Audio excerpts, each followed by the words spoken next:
Shubham Shinde wake up महाराष्ट्रमध्ये आपल्या सगळ्यांचं स्वागत। महत्त्वाच्या बातम्यांचे सविस्तर अपडेट या बुलेटिनच्या माध्यमातून आपल्याला घ्यायचे। सुरुवात हेडलाईन्सने करूयात। पहलगाम हल्ल्यामध्ये महाराष्ट्रातील कौसुब गणबोटे आणि संतोष जगदाळेंचा मृत्यू। दोघांचं पार्थिव पुण्यात दाखल। भ्याड हल्ल्यात महाराष्ट्रातील 6 जणांचा मृत्यू।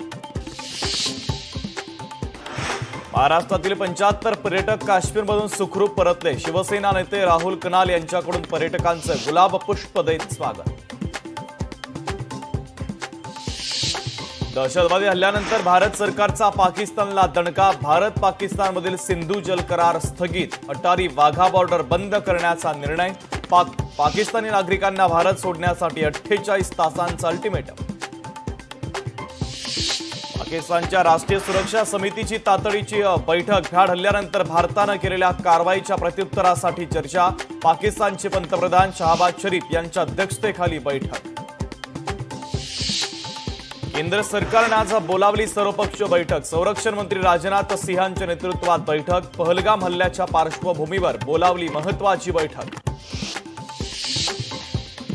दहशतवाद्यांना सडेतोड उत्तर देणार संरक्षण मंत्री राजनाथ सिंह यांचा इशारा। पडद्यामागे बसून ज्यांनी कट रचला त्यांना सोडणार नाही, राजनाथ सिंहांचा इशारा। उपमुख्यमंत्री